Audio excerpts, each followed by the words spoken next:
नमस्कार, न्यूज 18 के digital platform में स्वागत है आपका। आज बात करेंगे बांग्लादेश में हुई बड़ी राजनीतिक बदलाव की, जहां तारिक रहमान की सरकार ने सत्ता में आते ही कड़े फैसले लेने शुरू कर दिए हैं।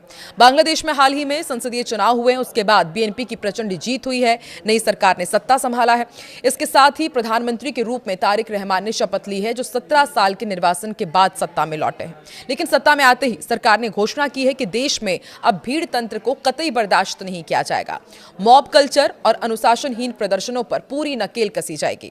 लोकतांत्रिक अधिकार होंगे, लेकिन कोई भीड़ तंत्र नहीं चलेगा। सरकार ने स्पष्ट शब्दों में कहा है कि भीड़ तंत्र, हाईवे जाम, सड़कें जाम करना और अराजकता अब नहीं चलेगी। पुलिस को मजबूत और जवाबदेह बनाया जाएगा। जो लोग कानून हाथ में लेंगे, उन पर कड़ी कार्रवाई होगी। ये संदेश कुछ हद तक भारत में उत्तर प्रदेश के मुख्यमंत्री के सख्त अंदाज जैसा भी नजर आ रहा है, जहां अनुशासन और कानून व्यवस्था को प्राथमिकता दी जाती है।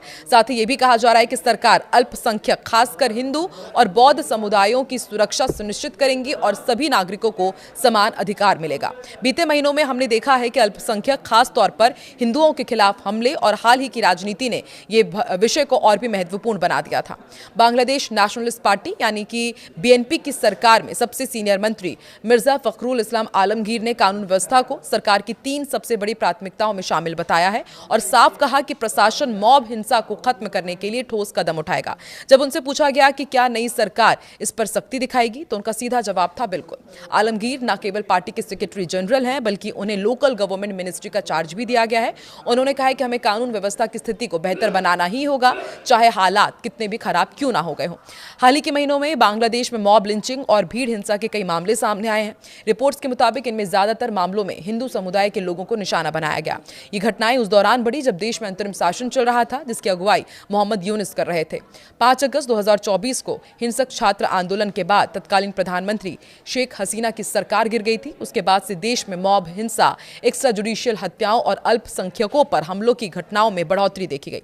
हालांकि कुछ विपक्षी समूह और राजनीतिक दलों ने चेतावनी दी है कि यदि उन्हें सड़कों पर आवाज उठाने का मौका नहीं मिला, तो वो प्रदर्शनों के लिए मजबूर हो सकते हैं और सरकार के इन कदमों का देश में विभिन्न प्रतिक्रियाएं देखने को मिल रही हैं। तो बांग्लादेश में नई सरकार ने शुरुआत से ही कानून व्यवस्था को प्राथमिकता दी है और भीड़ तंत्र को नियंत्रित करने का स्पष्ट संदेश दिया है। तो क्या ये सरकार की रणनीति बांग्लादेश को स्थिर करेगी? नीचे कमेंट में जरूर बताएं। वीडियो पसंद आए तो लाइक और सब्सक्राइब करना ना भूलें।